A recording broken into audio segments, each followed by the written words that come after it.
Pues muy bienvenidos a todos y a todas a este nuevo seminario en el que vamos a hablar un poquito hoy de economía circular.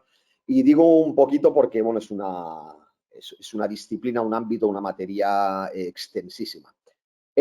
Voy a abordar el tema en 35, 40 minutos a lo sumo, desde una perspectiva que igual no es la habitual o la más académica, en el sentido de que no me voy a extender en lo que son las políticas de gestión de residuos, la importancia de gestionar los residuos, de consumir cada vez menos recursos, sino que voy a intentar dar un enfoque un poco más basado en el problema de lo que supone una transición a una economía circular y poniendo de manifiesto blanco sobre negro lo que realmente es el reto, más allá de lo que supone la economía circular como beneficios, como ventajas. Me gustaría poner esa parte que no se comenta tantas veces y que realmente la tenemos que tener en cuenta si queremos avanzar. Es decir, hablar solo de lo bueno que tienen determinadas cuestiones, en ocasiones nos oculta lo malo, que es lo que realmente pone freno a que no avancemos. Y esta es un poco la idea de este seminario. Bienvenidos sobre todo también a los que he visto, a los que están desarrollando en estos momentos el máster, la maestría en desarrollo en sostenibilidad y en economía circular. Verán que aquí lo que vamos a hacer es complementar lo que ustedes están estudiando. No es materia que tengan en su material, aunque habrá cosas evidentemente que ya conozcan. Y la idea es que en nuestros seminarios pues complementen todo lo que se está dando la maestría, aterrizándolo a una parte más práctica. En este sentido, pues aquellos que están realizando la maestría, pues bueno, cuentan con una base que les va a permitir contextualizar todo lo que voy a estar explicando y de alguna manera, pues bueno, estoy igualmente a su disposición al acabar mi exposición para todo lo que necesiten consultar y una vez haya acabado la exposición también durante la maestría en las clases en las que coincidamos o mediante mensajería, que ya saben que pueden enviarme a hacerme las consultas al respecto que consideren. Pues sin más, vamos a empezar con este tema. Voy a hacer una primera muy breve descripción introductoria, ¿no?, de qué es esto de la economía circular. Tampoco voy a empezar entrando sin haber puesto un poco un mínimo de contexto. Y la idea es la siguiente. El término economía circular se refiere a un concepto de conservar el valor de productos, materiales y recursos durante el mayor tiempo posible y minimizar residuos. Este enfoque difiere del ciclo tradicional de extraer, fabricar y tirar y presenta importantes ventajas en lo que atañe a la sostenibilidad. Para los ciudadanos da lugar a productos que duran más, son más fáciles de reparar, actualizar, volver a fabricar, y para las empresas ofrece varias ventajas potenciales, como una mayor eficiencia en el uso de los recursos y una menor exposición a la volatilidad de precios. Cuando uno ve y lee esta definición, que es de un documento, a lo largo de la exposición, disculpen, les haré referencia en particular a tres documentos que sería interesante que si están interesados en la materia, en la temática, de alguna manera acabaran leyendo, aunque fuera solo en diagonal. El primero es este informe especial de la Unión Europea, del Tribunal de Cuentas Europeo, que se titula Economía circular, transición lenta de los Estados miembros a pesar de la acción de la UE. Como decíamos antes, este vídeo quedará grabado, entonces en Google simplemente que pongan Tribunal de Cuentas Economía Circular, les aparecerá la entrada en PDF y podrán descargárselo. Esta es la definición que sale en este informe especial del 2023. El Tribunal de Cuentas Europeos hace un seguimiento de las diferentes políticas en materia de acción ambiental y uno de ellos pues, es el informe este que hace referencia al seguimiento de economía circular. Como ven, habla de unas grandes ventajas en general para los ciudadanos y luego para las empresas nos deja ya una pequeña frase de ofrece varias ventajas potenciales. Y fijaros el de no muchas, sino varias, y no automáticas, inmediatas, sino potenciales. Como podría ser una mayor eficiencia en el uso de recursos y una menor exposición a la volatilidad de precios. Estas dos cuestiones, la mayor eficiencia en el uso de recursos y la menor exposición a la volatilidad de precios, son cuestiones que, como veremos más adelante, no son tan claras ni tan inmediatas.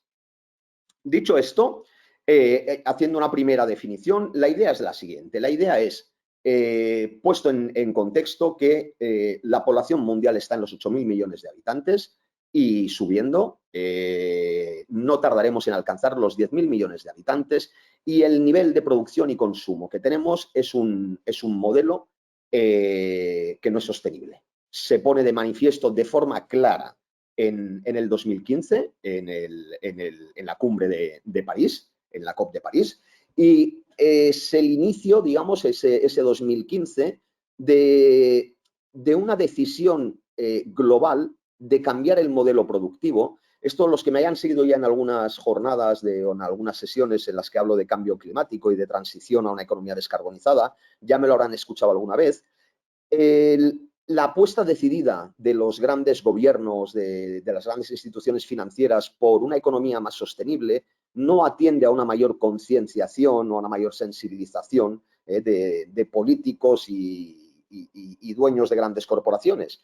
Atiende a que el modelo de producción y consumo tal y como está planteado, con el nivel de población que tenemos y con la facilidad de acceso a lo que se produce, es un modelo insostenible. Es decir, si intentamos satisfacer las necesidades ya no básicas, sino las necesidades a las que acceden las personas de, digamos, ya de cualquier parte del mundo en términos de disponer de tecnología móvil, por ejemplo, e intentamos trasladarlo a un nivel de actualización casi anual o trianual para 6.000, 5.000, 4.000 millones de habitantes que puedan tener acceso a ello de forma clara, el modelo no funciona. Es decir, no hay suficiente recurso para desarrollar o para producir toda la demanda que puede llegar a generarse. Y eso plantea un gran problema. El primer problema es que la demanda va a seguir creciendo porque básicamente aumenta la población y en términos de aumento de población y aumento de demanda, la producción tendría que aumentar, pero la producción tiene un limitante, que es la materia prima. ¿De acuerdo? Y la materia prima para determinadas producciones pues está limitada y ya no solo en términos absolutos, en términos físicos, es decir, puede haber litio suficiente en el mundo. El tema está en que ya no solo puede estar limitada en términos físicos, sino que está limitada en términos de, ¿cómo lo explicaría? En términos de posesión de esa materia prima, en términos de titularidad de esa materia prima, ¿de acuerdo?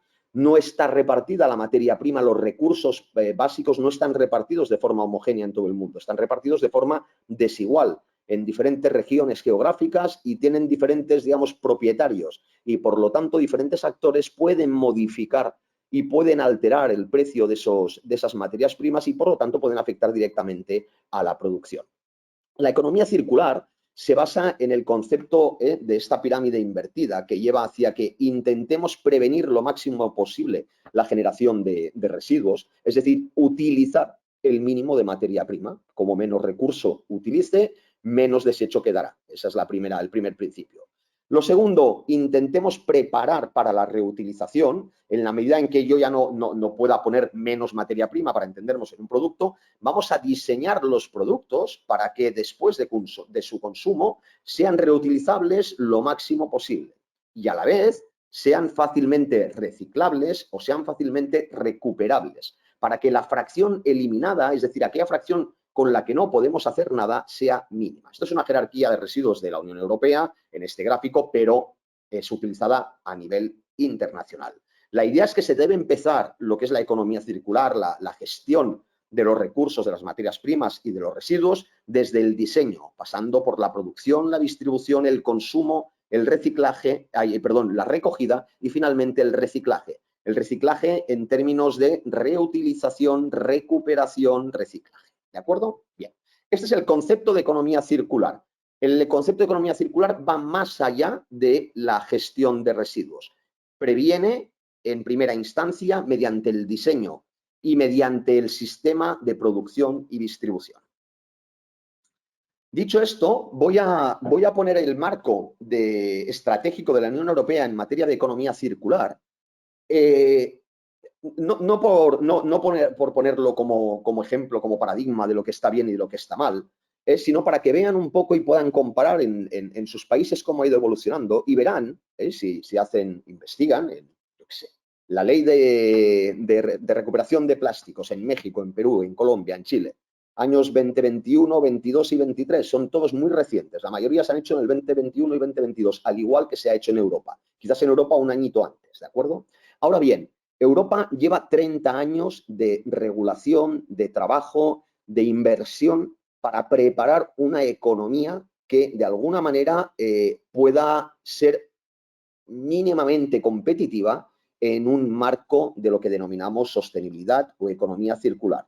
En cambio, los países de Latinoamérica no llevan ese background, no llevan esos 20, 30 años de inversión y están desarrollando políticas y desplegando disposiciones legales que van, y permítame que lo explique de esta manera, luego si acaso en la parte de preguntas ya me podrán contradecir, se está exigiendo un nivel de cumplimiento que realmente no va a poder alcanzarse por un simple motivo, porque falta una preparación, falta una base, faltan 20 años de inversión, de concienciación, de infraestructuras, etcétera, ¿de acuerdo? Entonces, tenemos que ir con mucho cuidado con estos brindis al sol que decimos aquí, en el que ahora todos los países, indistintamente del punto de salida en el que estén, se están adhiriendo a compromisos que desde mi perspectiva, desde mi punto de vista, son compromisos desiguales. Es decir,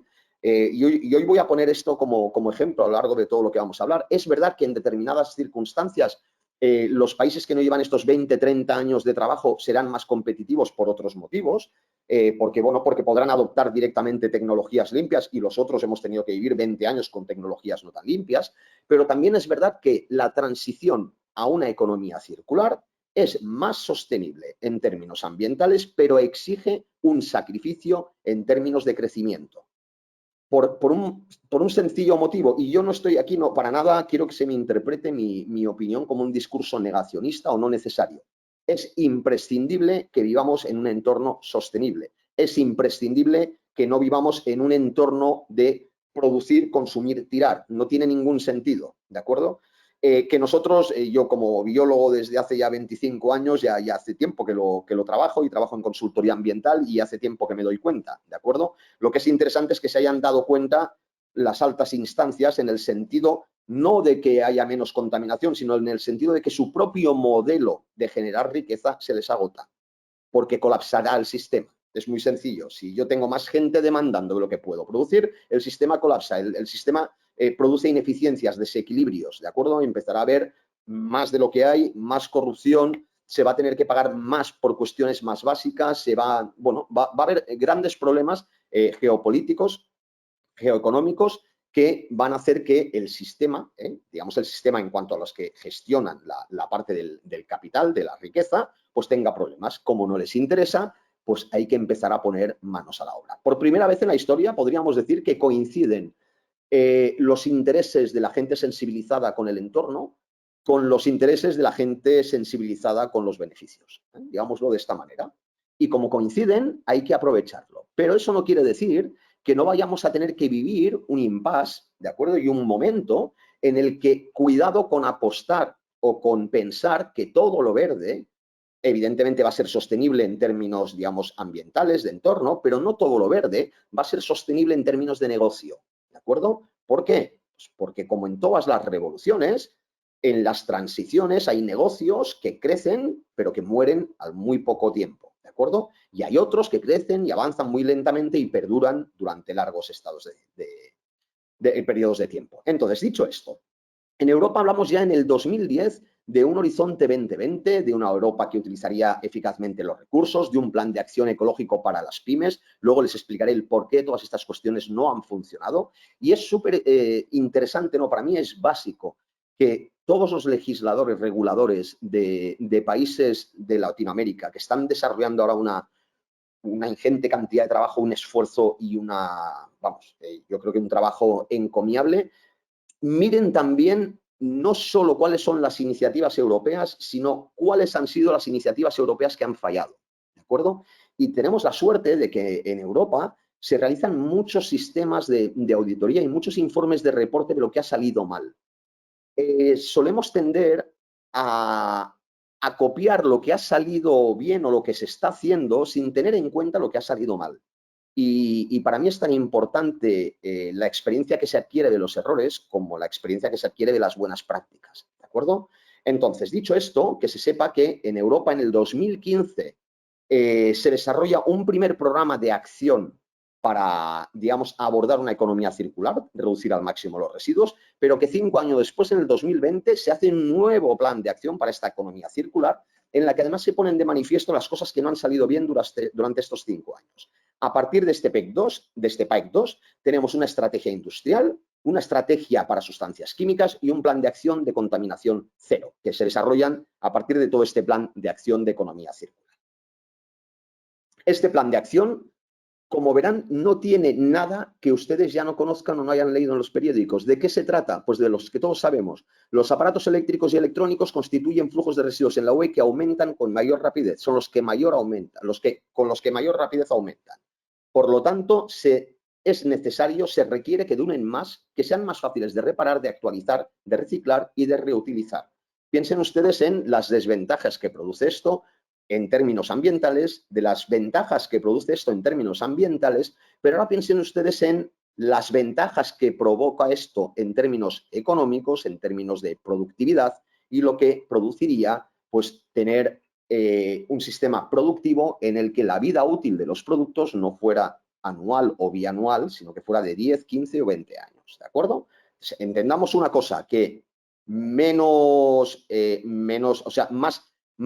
vida útil de los productos implica menos producción. Es que aquí no hay otra. ¿Podemos inventarnos más productos? Es igual, al final de lo que se trata es de consumir menos materia prima o de reutilizar el máximo de materia prima que se pueda. Pero nos basamos en que debemos intentar partir de que la vida útil de aquello que vamos a consumir sea lo más larga posible. Como mayor vida útil, menos necesidad de poner nuevo producto en el mercado. Siguiente. El primer gran producto el primer gran problema con la electrónica y las tecnologías de la información y comunicación. Segundo gran problema, los productos textiles. Cada segundo se envía un camión lleno de producto textil a incinerar o a un vertedero. Menos de un 1% de todo el producto textil del mundo se recicla en otros nuevos. Pensemos ahora además en el sistema de consumo que tenemos y de compra que tenemos con las infinitas páginas web que hay de compra-consumo inmediato. En 2 días tienes 15 bikinis y 10 bañadores y 4 tejanos a precios que serían impensables hace 5 años, ¿de acuerdo? Me puedo permitir el lujo según dónde de comprar varias prendas y si luego cuando llegan no me están bien, pues bueno, para lo que me han costado. Estoy hablando del entorno europeo, evidentemente. En Latinoamérica, pues bueno, en las grandes ciudades también sucede, sin duda. Pues luego, como verán, hay una relación directa entre PIB y producción de residuos. Pero el producto textil es uno de los grandes problemas que tenemos. Tenemos un problema con la tecnología, con el producto, digamos, digital. Tenemos un problema con los textiles. Tenemos un gran problema con los plásticos, que, como sabrán todos ustedes, es el primero que se está abordando a nivel global. Y aún así, que se está abordando a nivel global, se está regulando, se está legislando, se prevé que el consumo de plásticos se duplique en los próximos 20 años. Esto es una salvajada, ¿de acuerdo? Que en 2050 los plásticos puedan representar el 20% del consumo de petróleo y el 15% de las emisiones de efecto invernadero. Los plásticos vienen del petróleo. Estamos intentando descarbonizar la economía y estamos intentando cada vez utilizar menos combustible fósil para el transporte y para la producción de energía, pero ese petróleo va a ir a algún sitio y pues no sería de extrañar que fuera hacia la producción de plástico. Se tiene que luchar, se tiene que trabajar contra esto. Finalmente, tenemos 2 grandes bloques más, los alimentos y los envases. En 2017 los residuos de envases alcanzan en Europa un máximo de 173 kilos por habitante y sigue subiendo. La idea es a ver cómo podemos trabajar envases de no un solo uso, sino envases de varios usos, envases reutilizables, reciclables, etc. Y finalmente, el residuo en general, sobre todo aquí esto se refiere a la fracción orgánica, al residuo urbano no separado. ¿Bien? En Europa eso sí que hay que tenerlo en cuenta. La gestión de residuos en términos de recogida selectiva está ciertamente avanzada. Aún así, en España nos van sancionando de forma anual porque la tasa de recogida selectiva es baja respecto a otros países de Europa. Pero bueno, son tasas de recogida selectiva ciertamente altas si los comparamos con otros países, insisto, no en términos de grandes conurbaciones de grandes ciudades, sino en término global. Uno de los grandes problemas que tiene la recogida de residuos es el gran coste que suponen infraestructuras y en distribución, en transporte, vamos, de esa recogida, ¿de acuerdo? Entonces, llevar contenedores de recogida separada y ir a todos los pueblos de todas las comunidades a recoger la fracción orgánica, la fracción plástico, la fracción metal, la fracción papel y cartón, no es nada sencillo, o no es que no sea sencillo, es que tiene un coste muchas veces inasumible. Bien, pues este es el problema que tenemos. Vamos a ver ahora qué es lo que se plantea. Y para ver qué es lo que se plantea, les recomiendo sin duda un proyecto liderado por Accenture. El símbolo es este triangulito aquí, Accenture con 2 Cs, que es el proyecto Economía Circular España, Informe General de Recomendaciones. Sin duda son 88, 90 páginas, es uno de los mejores estudios que he leído en esta materia y gráficamente de los más claros, ¿de acuerdo?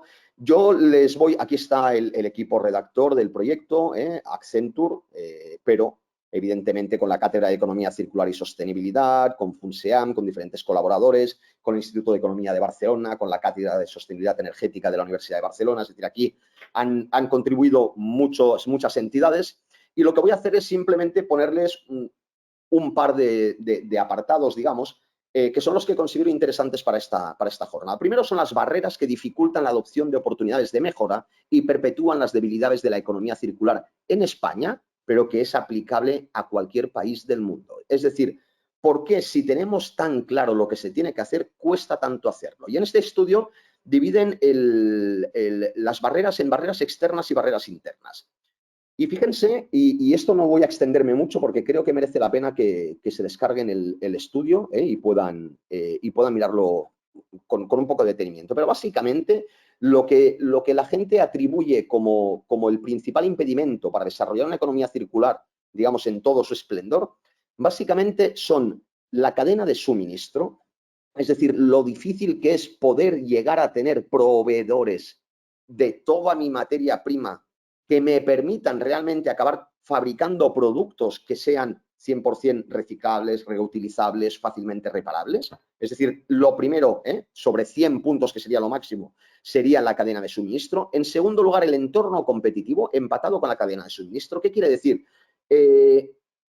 Intentar de entrada hacer las cosas reutilizables, reciclables, reparables, me hace perder competitividad respecto de aquellos que lo hacen con un solo uso, con materiales no reciclados, no reciclables, no reparables, que pueden producir en mayor cantidad y a menor coste.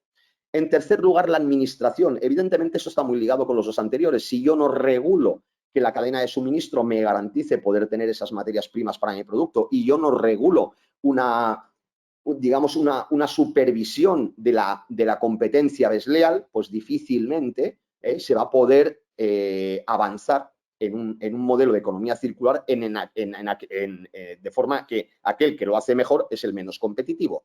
Y finalmente se atribuye el problema de la financiación se considera la financiación como otra de las barreras asociadas a la economía circular. Bien, y en cuanto a barreras internas, hablamos en términos de operaciones, un 69%. De operaciones quiere decir en términos de tener tecnología suficiente como para poder fabricar productos que tengan una mayor vida útil, que sean más reciclables, más reutilizables, con materia prima ya reutilizada o reciclada. Siguiente, la organización, es decir, la disponibilidad de personal formado y capacitado para poder abordar este nuevo tipo de producción. Y finalmente, la estrategia de negocio. Fíjense que, bueno, el concepto estratégico no es tan un problema como el operacional o el organizacional, pero las empresas encuentran más barreras externas que internas. Es decir, oiga, si usted me garantiza que yo puedo desarrollar la estrategia de empresa en un entorno competitivo y con una buena cadena de suministro, mediante una buena regulación y supervisión, no se preocupe porque la financiación tampoco será tan problema y a nivel interno no creemos que podamos llegar a tener problemas que no puedan salvarse con el tiempo. Y esto nos lleva, en un poco más de detalle, a definir que básicamente la mayor barrera que hay en la cadena de suministro es que no existen tecnologías de clasificación y separación de piezas de ropa eficientes, por ejemplo. Es decir, es muy difícil que yo utilice materia prima textil reciclada porque es muy difícil separar. La tecnología que me permitiera separar cada una de las fibras con cada uno de los componentes no existe y por lo tanto es muy difícil reutilizar. Las redes de recogida de residuos es el segundo gran problema de la distribución. Es decir, vale, aunque yo tuviera la tecnología, tengo que recoger de forma separada. Recoger de forma separada todas las fracciones es lo que decía antes, es muy costoso porque tengo que llegar a muchos sitios. Limitaciones en la cadena de suministro, condiciones de compra de empresas de distribución, precios de los productos ecológicos, la falta de mercado secundario, los precios más competitivos de materias primas vírgenes. Es decir, la materia prima reciclada suele ser más cara que la materia prima virgen por un motivo, porque la materia prima reciclada requiere de un proceso de transformación. Un proceso de transformación, nos guste o no, consume recursos energéticos y recursos humanos. Por lo tanto, esos recursos tengo que, de alguna manera, externalizarlos, ponerlos al precio de esa materia prima. Lo normal es que sea más cara. Escala y eficiencia de redes logísticas de recogida y clasificación de materiales y sistemas de garantías. Y los sistemas de garantías no contemplan la calidad de los componentes, la maquinaria y vehículos con vida extendida. Esto lo comentaremos después. Es decir, no hay forma de garantizar actualmente mediante un etiquetado cuál es la vida útil de un producto y que de alguna manera el consumidor podría decidir en base a la vida útil del componente que tuviera menos vida para poder decir, pues mira, voy a comprar aquello que de alguna manera pues tenga mayor garantía de vida a medio o largo plazo. En cuanto a entornos competitivos, hay bajos márgenes por la alta competencia, la competencia desleal, la concienciación del consumidor, es decir, si el consumidor no está dispuesto a pagar un poco más por algo más sostenible, pues seguiremos siempre trabajando con lo más barato. Y si además el supervisor no es capaz de gestionar esa competencia desleal, aquel que no cumpla con criterios de sostenibilidad seguirá siendo más competitivo en un mercado como el que conocemos. El mercado no es suficientemente maduro y los incentivos al usuario y al consumidor no funcionan. ¿De acuerdo? Es interesantísimo que miren este informe con detalle y que intenten hacer el ejercicio todo aquel que quiera especializarse o incorporar el concepto de economía circular en sus municipios, en sus gobiernos, en sus empresas, que tengan en cuenta cuáles son estas barreras. Porque estas barreras, por un lado, les van a permitir detectar dónde van a haber problemas que hay que atajar desde un principio, pero por otro lado, les van a permitir detectar oportunidades que hasta ahora no se están identificando. ¿De acuerdo? Me quedan 10 minutos de exposición, no voy a poder exponerlo, pero quiero que se queden con esta idea. Es decir, centrémonos, y esta es la idea de mi exposición, centrémonos en lo que sale mal, en lo que impide y no en lo bonito que sería un mundo de economía circular y un mundo sin carbono en el aire. ¿De acuerdo? Eso ya lo sabemos. Las ventajas que tiene la sostenibilidad, las ventajas que tiene descarbonizar la economía ya las conocemos, las doy por sentadas yo. Lo que tengo que saber es lo que impide que podamos llegar a un mundo en el que la economía circular funcione desde una perspectiva ambiental, que está claro, pero desde una perspectiva también de modelo económico, de producción y de consumo. ¿De acuerdo? Si no somos conscientes de ello, si no somos capaces de trabajar esta parte, no avanzaremos. O avanzaremos de forma desigual, de forma en la que se fomentará la competencia desleal. Lo mismo tenemos para la parte de operaciones, básicamente la complejidad, la escasa viabilidad económica, los costes operativos, la ausencia de un sistema homogéneo de cálculo de costes. En cuanto a organización, todo lo que tiene que ver con recursos humanos, formación insuficiente, falta de cultura, marketing no orientado a la economía circular, falta de incentivos económicos basados en objetivos de economía circular. Y finalmente, las barreras de negocio, básicamente, son las expectativas del accionista. Realmente es difícil justificar que un modelo basado en 100% reciclable, pues será rentable a medio plazo. ¿Por qué? Porque el accionista ve y contempla todas estas barreras y interpreta con estas barreras que más ecológico, menos rentable. Que no es cierto, no tiene por qué serlo, ni mucho menos. Hay 100.000 experiencias de éxitos que avalan el que siendo ecológico puede ser rentable, pero no de cualquier manera. No todo lo ecológico es rentable. Lo ecológico bien diseñado es muy rentable, pero tiene que estar muy bien diseñado. ¿De acuerdo? Bien. Ahora déjenme que pase muy rápidamente a otro documento simplemente para que lo tengan en su radar, que es este de aquí. Economía circular en América Latina y el Caribe, un documento del año 2021, oportunidad para una recuperación transformadora. Este documento es muy interesante porque hace una de las cosas que les planteaba al principio, es tener en cuenta lo que ya se ha hecho en Europa. Aún así, creo que le falta, a mi parecer, le falta un poco más de análisis de lo que ha salido mal, ¿de acuerdo? Es un análisis muy basado en lo que está bien y en lo bien que están los europeos. Entonces yo creo que este tipo de informes, y por eso lo pongo aquí, están bien pues para conocer mejores prácticas, para conocer cómo está el que lo hace mejor, ¿de acuerdo? Pero por otro lado nos puede llevar a una falsa ilusión de lo que tenemos que conseguir nosotros a muy corto plazo.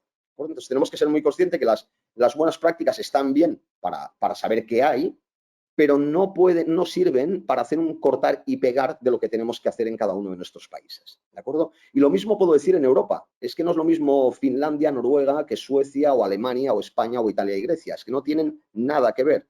Entonces, intentar trabajar modelos tan homogéneos con niveles de desarrollo tan desiguales pues realmente crea un problema que ayuda o incentiva esas barreras que hablaba antes de la desigualdad y de la competitividad.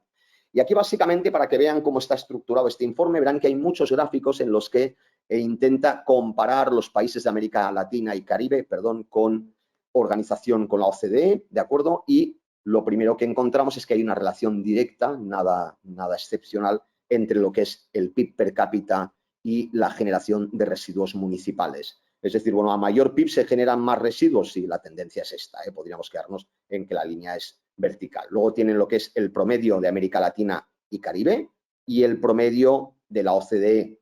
¿Por qué hay mucho más en la OCDE? Pues porque hay mucho más consumo. Nada del otro mundo. Entonces, fíjense que la primera conclusión que sacas con un gráfico de este tipo, correlación no siempre es causalidad, pero es bueno, menos gasto, menos consumo, menos residuos. Esto es real. Quiere decir que para poder llegar esta línea punteada azul a este nivel de aquí, tengo que llegar a este nivel de consumo de aquí. Cuidado, porque si es así, tendré que disminuir el PIB de 60 a 20. ¿Se entiende el concepto? Bien, la idea es, ¿cómo puedo conseguir bajar de aquí a aquí o de aquí a aquí sin bajar el PIB? Esa es la idea, ¿de acuerdo? Ese es el gran reto de la economía circular. Pero si ustedes estudian o analizan con detalle el informe que les comentaba, este de aquí, verán que no es tan sencillo, ¿de acuerdo? Porque de entrada, un modelo de economía circular implica menos producto en el mercado. Menos producto en el mercado quiere decir menos producción. Menos producción quiere decir menos PIB, menos fuerza humana trabajando, menos materia prima que se consume, por lo tanto, menos materia prima que se extrae, etc. Por otro lado, es verdad, se crea una economía de mayor tasa de recuperación de residuos, de recogida de residuos, etcétera, pero que de entrada no podemos ver incorporada al PIB de forma inmediata. En cambio, lo que se deja de producir sí que se ve retirado del PIB de forma inmediata. Y finalmente, comentar lo que iba diciendo aquí. Este es el informe especial que les decía, el 2023 del Tribunal de Cuentas Europeo. Para que vean, es un informe muy fácil de leer, pero para que vean el tipo de conclusiones que se extraen. Por ejemplo, la comisión concluyó que no es factible detectar obsolescencia programada. La obsolescencia programada es utilizar algún tipo de dispositivo de programación en aparatos mayoritariamente eléctricos y electrónicos para que dejen de funcionar al cabo de un tiempo X. ¿Sí? Que se estropee la lavadora al cabo de 5 años. Un chip de autodestrucción. La obsolescencia programada es la práctica de delimitar artificialmente la vida útil de un producto en la fase de diseño. La sustitución de estos productos conlleva el uso adicional de recursos, energía. Acabar con la obsolescencia programada se ajusta claramente a los objetivos del primer plan de acción en cuanto a diseño y circular de producto. Y en respuesta al continuo interés del Consejo, se fijó un plazo límite de 2018 para evaluar la posibilidad de un proyecto de ensayos independientes capaz de detectar y contrarrestar la obsolescencia programada. Es decir, la Comisión Europea dijo, tenemos que estudiar cómo podríamos llegar a detectar aquellos productos que se ponen en el mercado que están programados para autodestruirse, entre comillas, y cómo podríamos contrarrestar esta obsolescencia. Vale, en 2017 la Comisión concluye que ningún sistema de comprobación ex post puede identificar la obsolescencia intencionada de los productos. Vale, ya sabemos mucho con esto. Entonces, intentar trabajar una nueva ley de obsolescencia programada no tiene sentido, no se puede luchar contra ella. Ahora bien, podemos desarrollar un sistema diferente para detectar obsolescencia prematura en lugar de programada. La idea es trabajar en un sistema que obligue a los fabricantes a determinar la vida útil mínima esperable para un producto y extender la garantía del producto contra esa vida útil mínima. Es decir, obligar a que la gente garantice que eso va a funcionar como mínimo tantos años y el comprador pueda decidir si compra algo que le va a durar 5 años o algo que le puede durar 20, ¿de acuerdo? Y que evidentemente queden claras las contraprestaciones. Esa es la idea de trabajar con este tipo de informes. Y finalmente, les había introducido qué es lo que se puede hacer como modelo de negocio para economía circular. Sí que es cierto que la economía circular en las grandes empresas, en las grandes corporaciones, así como la reducción de emisiones, la descarbonización de la economía, digamos, es más sencilla, tiene más juego en las grandes empresas que en las pymes, la economía circular, a mi parecer y por lo que estoy estudiando, tiene más juego y tiene más opción de negocio en la pequeña empresa que en la gran empresa. Ahorrar recursos renovables, esto sí que realmente es para grandes empresas, pero producto como servicio es el concepto de compartir o el concepto de alquilar, ¿vale? El alquiler de prendas, el alquiler de, yo qué sé, de PlayStations, el alquiler de cualquier cosa y el pago por uso, ¿de acuerdo? Van a ser grandes modelos de negocio que cada vez más van a implementarse. Por un motivo, porque si las grandes empresas quieren reducir la producción, van a tener que aumentar su precio. Si aumentan su precio, no todo el mundo va a poder acceder a ese producto de forma ilimitada y en propiedad. Por lo tanto, el negocio basado en el pago por uso va a crecer y aquí hay mucha oportunidad. Las plataformas de uso compartido, lo mismo, es parecido al pago por uso, pero es básicamente, pues bueno, aquí en España funciona, por ejemplo, vehículos, ¿vale? Que son de alguna manera comprados, rentados por 10, 12 personas y trabajan con bolsas de horas en las que todos equitativamente acaban usando de la misma forma el vehículo. La extensión de la vida útil hace referencia a negocios de reparación y de remodelación, pero evidentemente esto solo tiene sentido si el que diseña y fabrica el producto permite que se puedan reparar y recuperar. Y finalmente, la recuperación de recursos hace referencia, aquí volvemos a estar, el primero y la última, en grandes empresas, hace referencia a grandes sistemas de recuperación de materias primas, de recuperación de metales preciosos, de recuperación de plásticos, de fibras textiles, que esto requiere evidentemente de grandes tecnologías. Esto es para que vean dónde hay mayor potencial, según el tipo de sector, operación logística, automoción, agua, energía, turismo y según el tipo, digamos, de negocio que podríamos asociar a la economía circular. Insisto en que se miren este documento con detalle, con cariño y verán que hay muchísima información interesante. Por otro lado, que se sepa que actualmente el ahorro y recursos circulares es la iniciativa que más, de alguna manera, más dinero está moviendo, pero por un motivo, porque realmente las empresas están intentando reducir costes en la entrada. Es decir, intentar producir para vender lo mismo consumiendo el mínimo recurso de entrada. Por lo tanto, que el coste de producción sea más barato. Pero donde va la tendencia es a recuperar recursos, es decir, donde va la tendencia es a utilizar, a coger todos los aparatos eléctricos y electrónicos y ser capaz de volver a separar y de volver a obtener de todos los residuos de aparatos eléctricos y electrónicos el oro, el cobre, el litio, todas las tierras raras, metales raros que se están utilizando, porque realmente aquí va a haber un mercado espectacular, ¿de acuerdo? Aquí sí que puede llegar a ser más económico recuperar que obtener de primera mano la materia prima, especialmente por lo que respecta a las tierras raras, ¿de acuerdo? Por lo tanto, aquí verán con este tipo de gráficas cuál es la situación actual y cuál es la tendencia. ¿Qué es lo que más va a crecer? Pues lo que más va a crecer es la recuperación de recursos. Las plataformas de uso compartido, como les decía, actualmente no son ni un 4, al igual que el producto como servicio, ¿de acuerdo? Que son un 4 cada uno, van a pasar un 77 y un 68 estimado de crecimiento. Por lo tanto, aquí es donde, además, es donde más las pequeñas y medianas empresas tienen capacidad de poder aportar y poder generar negocio. Extensión de vida útil y ahorro y recursos circulares, pues se van a mantener. Es verdad que la extensión de la vida útil va a crecer, pero yo no, a mi parecer, no va a ser tan rápido como se plantea aquí. Y ya está, esto ya era simplemente hablar de la taxonomía europea, es decir, cómo acabo enlazando esto con las finanzas sostenibles.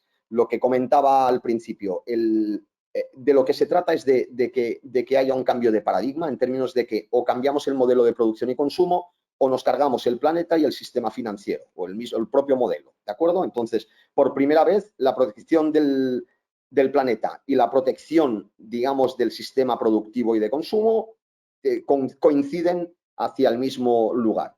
Ahora, vamos a vivir una época de transición que va a implicar necesariamente, porque no hay otra, tener que retroceder unos pasos, tener que retroceder en términos de PIB por lo que respecta a la manufactura, a la producción, ¿de acuerdo? Otra cosa es que podamos crecer en términos de PIB en relación a otro tipo de negocios, pero no van a ser negocios manufactureros, no van a ser negocios de producción en masa, ¿de acuerdo? Entonces, lo que habrá que ver es cómo equilibramos estos dos conceptos.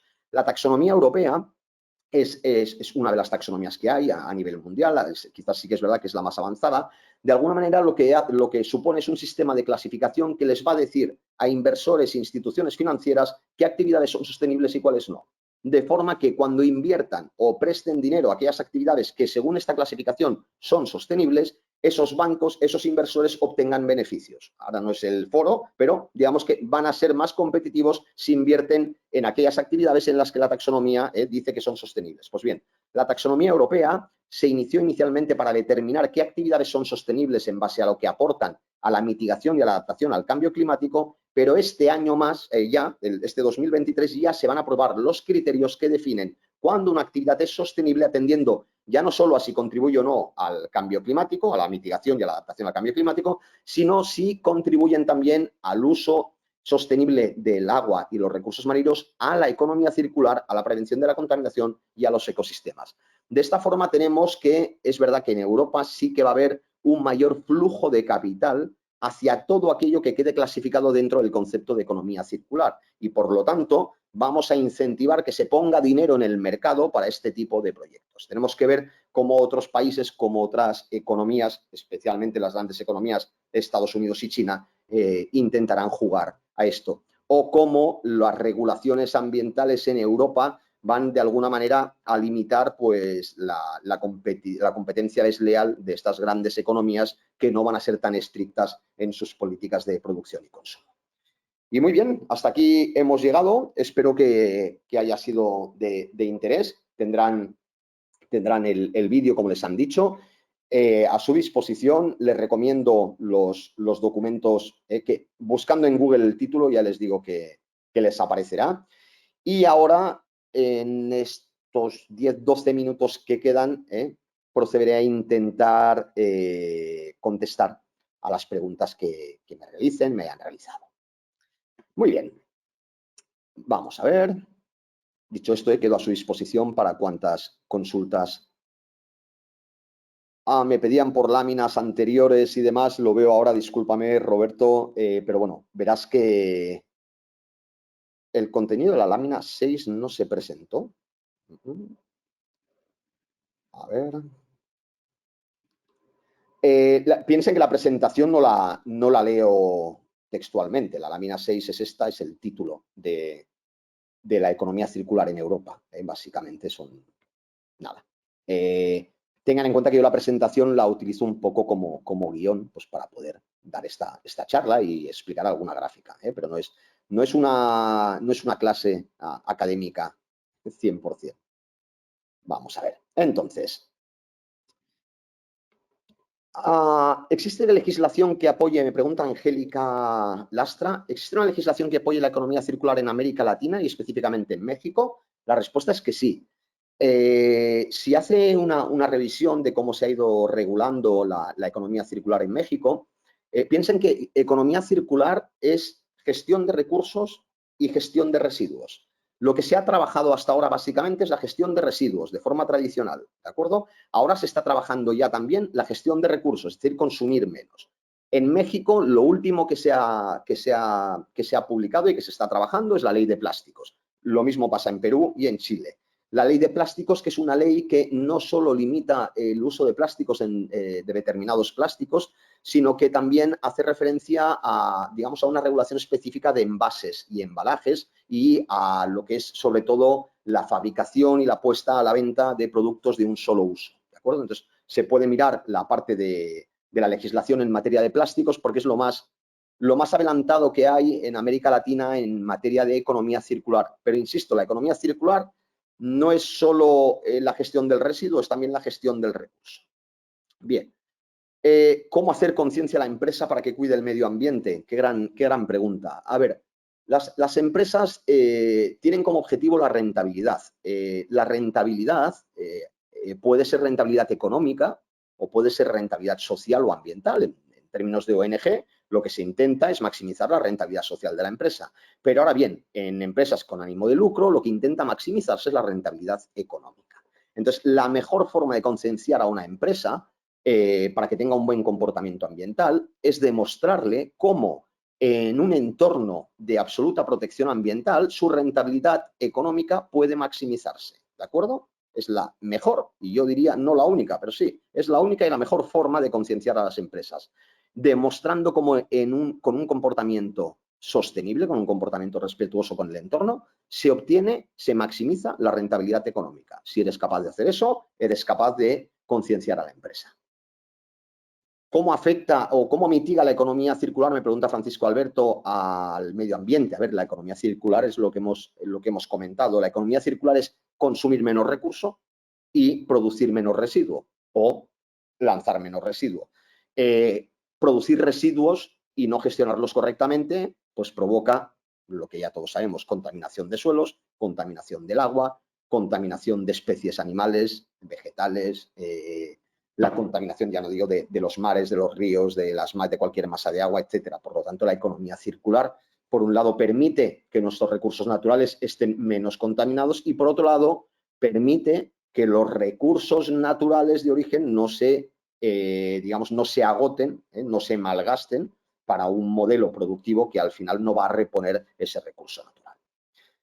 Respecto a la industria de la construcción de vivienda, ¿qué sugeriría podría hacerse? A ver, el tema de la construcción es uno de los donde más se puede trabajar la economía circular, ¿de acuerdo? Sobre todo trabajando la construcción industrializada. ¿Qué quiere decir la construcción industrializada? La construcción basada en módulos, la construcción basada en un proceso industrial que evidentemente no es tan bonita desde un punto de vista, digamos, estético, arquitectónico. No estamos hablando del Guggenheim ni grandes diseñadores y arquitectos, pero es muy eficiente en términos de consumo de recursos. El problema que tiene es que no disponemos de instrumentos financieros que permitan trabajar la promoción de vivienda industrializada como se trabaja la promoción de la vivienda al uso. Me explico. Tú ahora mismo, si eres constructor, puedes conseguir hipotecas como promotor, ¿de acuerdo? Entonces, bajo planos, teniendo un suelo, a la que ya tienes la estructura, a la que ya tienes los cimientos, tú ya puedes trabajar con el banco para que te deje dinero para seguir construyendo la vivienda a cambio de, evidentemente, lo que serán las ventas a los futuros compradores. Y por otro lado, los compradores pueden empezar a pagar al banco una hipoteca de una vivienda que todavía no se ha construido. ¿Se entiende? Este sistema hipotecario de que yo puedo comprar sobre planos y mientras se está construyendo yo ya empiezo a pagar mi hipoteca y el banco con ese dinero se la deja al promotor para que pueda acabar de construir, es un sistema que ha funcionado relativamente bien. El problema que tiene la vivienda industrializada, la construcción industrializada, es que no hay nada hasta que no sale de la fábrica. Y lo que se produce en la fábrica se produce en la mitad de tiempo que lo que se produce en una obra tradicional. De forma que aquel que quiera comprar sobre plano, en vez de estar 2 años pagando hasta que empiece a estar la casa construida, en 1 año ya tiene la casa puesta o en 6 meses. Por lo tanto, no puede hacer frente a ese 20-30% de coste que supone, digamos, la hipoteca que tiene que pagar al margen de lo que será luego la vida útil de la construcción. El correo electrónico, no sé si lo puedo compartir por aquí, es simon@ealde.es. Enviar a todos. Acabo de enviar, me parece, mi correo electrónico. Si no se lee, es ssimon@ealde.es. ssimon@ealde.es. Vale, ¿cómo las pymes pueden adoptar economía circular? Desde la perspectiva de la innovación, pues con lo que he comentado, buscar modelos de negocio relacionados con el uso compartido, relacionados con el consumo colaborativo, ¿de acuerdo? Y desde otros puntos de vista, desde lo que es recuperación de materias primas, desde lo que es ecodiseño, etcétera, la pyme tiene poco margen de maniobra. Por lo tanto, la pyme tiene que trabajar más el modelo de negocio basado en el uso compartido y en el uso colaborativo, porque ahí sí que yo creo que hay muchísimo camino que recoger. Me pregunta, esto me lo preguntaba, a ver, en las pymes Andrés. Gracias, Angélica, por agradecerme la exposición. Cristian Franco me pregunta, y ya con esto tendré casi que finalizar. A ver, hola, excelente. Me pregunta, ¿cómo mejoraría la economía circular a un gobierno que está en el proceso de cambio de matriz productiva? Es súper interesante esta pregunta. A ver, pensemos que la economía circular, tal como se plantea, es un concepto de interés geoestratégico y geopolítico, ¿de acuerdo? Entonces, cuidado con abordar determinados cambios de matriz productiva que se dirijan hacia una economía circular muy dependiente de productos o de materia prima reciclada, por un motivo, porque, por ejemplo, no hay suficiente plástico reciclado para poder producir todo el nuevo plástico que se requiere en el mercado, ¿de acuerdo? No hay suficiente textil reciclado, ni mucho menos, para poder poner en el mercado toda la demanda textil que hay. Entonces, el cambio de una matriz productiva va directamente ligada a la disponibilidad de las materias primas que yo voy a tener, ya sean reutilizadas o no reutilizadas.